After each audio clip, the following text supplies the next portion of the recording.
Salvador da Nação. Parte 2. Depois de voltar para uma sala, Neia afundou-se em uma cadeira. Obrigado por trabalhar com tanto afinco, Baraja-sama. A pessoa que lhe agradecia era uma mulher de aparência pacata, embora um pouco sombria. Ela parecia estar na casa dos 20 anos, e suas características distintivas eram um par de amplos seios que atraíam os olhos dos homens e cabelos curtos. Outrora foram longos, mas foram cortados em algum campo de prisioneiros.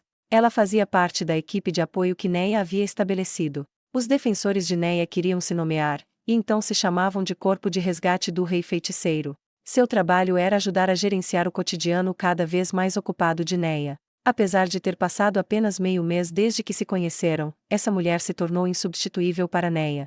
Isso porque ela tinha completado suas tarefas designadas, limpeza, lavanderia, culinária e várias outras tarefas, com exímia perfeição. Ah, obrigada. Neia enxugou o rosto com o pano que a mulher lhe oferecerá, e a sensação fria pareceu muito confortável em seu rosto quente. Ela então fez um som de de uma maneira que parecia muito reminiscente de um homem de meia idade antes de colocar a toalha sobre a mesa e virar-se para a mulher que imediatamente a recolheu. Ah, eu tenho dito isso todo esse tempo, mas por favor, não me chame de Sama. Afinal, eu não sou digna disso. O que a senhora está dizendo? A senhora é a porta-voz de Sua Majestade neste país e age em seu nome. Não me endereçar à senhora com o honorífico apropriado seria rude. O fato de uma mulher mais velha do que ela estar dizendo isso incomodava levemente a Neia. Este foi um problema apenas experimentado por aqueles que não estavam acostumados a uma posição superior.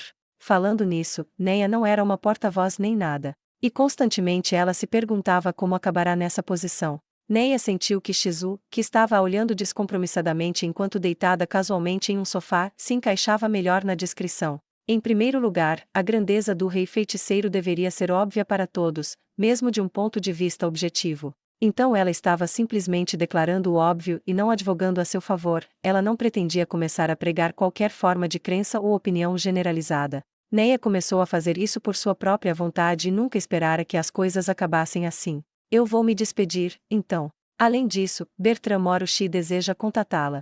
Tudo bem. Pode me ajudar a chamá-lo. Agradeço pela dedicação. A governanta curvou-se para ela e saiu da sala. Um homem entrou, como se quisesse trocar de lugar com ela. A mulher era avessa aos homens e temia-os, ela se sentia desconfortável quando estava no mesmo ambiente que os homens. Ainda assim, ela escolheu pedir licença. Baraja-sama, peço desculpas por incomodá-la enquanto descansa. Posso pedir um pouco do seu tempo? Bertrand Moro. Ele tinha o corpo robusto de um homem na casa dos 40 anos, mas a parte dele que mais se destacava era o cabelo ralo no alto da cabeça. A família Moro tinha uma tradição de se intrometer em notáveis casas nobres. No passado, ele também trabalhará como mordomo. Foi por isso que ele serviu como secretário no corpo de resgate, a fim de fazer pleno uso de suas habilidades. Neia teve muita sorte em conhecer alguém como ele quando fundou o grupo. Se ela não o conhecesse, seu cabelo ficaria grisalho de tanto trabalho. Não se preocupe, está bem. É sobre o quê? Obrigado. Eu serei breve. Eu gostaria de dizer que os membros de nossa organização estão agora acima de 30.000. Ah, isso é maravilhoso. E pensar que ganhamos tantas pessoas que entendem a grandeza de Sua Majestade. Não, isso é apenas esperado. Afinal, Sua Majestade é realmente uma pessoa incrível. Shizu assentiu e fez A organização agora tinha mais membros do que a população de uma cidade pequena. Dos 3,5 milhões de habitantes do Reino Sacro do Norte, cerca de 1% deles pertenciam ao grupo. Nossos apoiadores expressaram o desejo de algum tipo de símbolo para expressar que fazem parte deste grupo. Claro, de fato, isso faz sentido. De fato, algum item vestível para indicar sua afiliação é essencial para promover uma sensação de segurança e pertencimento ao grupo. Neia assentiu. Eles ficariam muito felizes em ter algum símbolo de solidariedade, algo relacionado ao rei feiticeiro. Neia também queria Por favor, use os melhores meios possíveis à sua disposição. Mas não desejo nenhum tipo de tratamento preferencial baseado em doações em dinheiro e coisas do tipo. Clube, não, oficial. Neia captou algo que até mesmo sua audição aguçada não conseguia entender completamente. Shizu-senpai, o que disse? Neia perguntou. Nada. Mesmo? Bem, é que se eu cometer um erro ao falar sobre Sua Majestade, você deve me dizer. Neia voltou seu olhar para Bertrand. Recentemente, havia mais e mais pessoas que permaneciam inabaláveis, mesmo quando ela olhava para elas, e isso fez Neia muito feliz. Que os artesãos cuidem disso então. A seguir, pode me falar sobre o resto da minha agenda? Sim, Baraja-sama. Em cerca de 2 horas, os apoiadores organizarão a ação de graças para o Rei Feiticeiro. Acredito que a senhora esteja programada para participar e falar dos grandes feitos de Sua Majestade. Compreendo. Neia ficou bastante animada. Tendo descoberto que o Rei Feiticeiro era a justiça, ela sentia um senso de camaradagem e proximidade com os apoiadores que podiam entender como ela se sentia, e ela gostava de conversar com pessoas que compartilhavam seus pontos de vista. Além disso, há pessoas que gostariam que a senhora testemunhasse os frutos do treinamento deles. Dado que a senhora está muito ocupada agora, eu deveria recusá-los. Neia havia fundado recentemente uma unidade de guarda de honra de seus partidários e atualmente os colocava em treinamento intenso. Tanto Neia quanto Shizu haviam participado desse treinamento.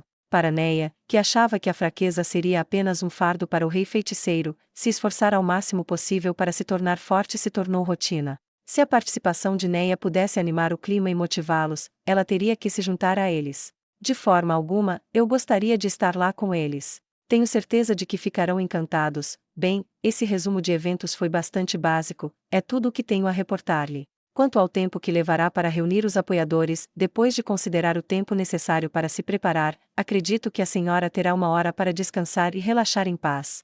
Bertrand inclinou a cabeça e saiu.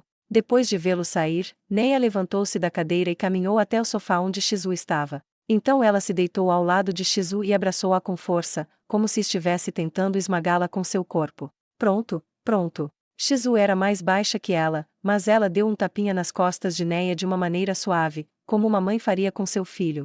Quando poderemos ir procurar Sua Majestade? Já faz um mês. As pessoas que procuravam na região leste do Reino Sacro não haviam encontrado o Rei Feiticeiro, e embora não pudessem descartar a possibilidade de terem deixado algo passar, era quase uma conclusão inevitável que ele caíra na terra dos demi-humanos, as colinas Abelion. Portanto, eles precisavam fazer preparações amplas, mas isso simplesmente demoraria muito. Dos 3.000 Zerns que tinham traído Jaldabaoth, 2.800 deles tinham ido com o seu príncipe para o Reino Feiticeiro, enquanto os 200 restantes tinham ido às colinas para coletar informações, mas não haviam encontrado nada até agora. Você não deve falhar. Eu sei. Mas... Neia abraçou Shizu com mais força. Ela respirou fundo o aroma, como a do chá preto, que vinha dela. A mera presença de Shizu foi suficiente para manter o desconforto de Neia sob controle. Isso porque sua existência era a prova de que o Rei Feiticeiro estava vivo. Tudo vai ficar bem. A Insama é generoso. Ah, isso mesmo, Shizu-senpai. Portanto, você deve obter mais adeptos e elaborar um plano de busca que não falhe. Ah, isso mesmo, Shizu-senpai. Dessa forma, a Insama será feliz. Ah, isso mesmo, Shizu-senpai. Neia, você é bem interessante. Agora que me acostumei com isso, seu rosto é bem fofo. Bem fofo. Falando nisso, você deve estar muito entediada porque não pode sair, Shizu-senpai. Vamos juntas em algum lugar da próxima vez. A extraordinária beleza de Shizu, praticamente esculpida, atraía muita atenção. Todavia, os olhares direcionados a ela se tornariam de medo e cautela se as pessoas soubessem sua verdadeira identidade de empregada demônio. Muitos deles teriam ilusões exageradas como ela vai roubar minha alma, que se originou das histórias em que demônios que se transformavam em mulheres bonitas para reivindicar almas como parte de um acordo. No entanto, Neia sentia que os demônios tinham o direito de escolher seus parceiros. Para começar, sendo ela uma subordinada do mais do que misericordioso Rei Feiticeiro, essa empregada demônio com dificuldade 150 não poderia desejar as almas das pessoas ao seu redor, muito menos querer encantá-las com alguma magia. Mesmo assim, haviam coisas problemáticas que elas não podiam evitar, e Neia, como escudeira do Rei Feiticeiro, não seria capaz de encará-lo se acabasse causando problemas para Shizu, sua subordinada. Claro, Neia também entendeu que Shizu era tão poderosa que ela não seria prejudicada. Por essa razão, ela passou muito do seu tempo aqui, mas agora que havia mais pessoas em sua organização, deveria ser certo levá-la para onde os apoiadores se reunissem. Não é uma má ideia. Vamos juntas para testar. Por mim, tudo bem. Então vamos nos aprontar. Embora essas roupas de empregada sejam atraentes, poderia se trocar em algo mais comum. O médico, Grum. Sem problemas. Me empreste algumas roupas. Eu vou deixar que escolha. Perdão, mas eu não tinha ninguém com quem sair e não tinha interesse em roupas, então não estou confiante em escolher roupas para você. Shizu gentilmente deu um tapinha nos ombros de Neia. Ela parecia sem emoção como sempre, mas Neia podia entender seu calor materno. Depois disso, Shizu apontou o polegar para si mesma. Deixe isso comigo. Jura? A descoberta de que os gostos de Shizu eram inesperadamente bons seria assunto para mais tarde.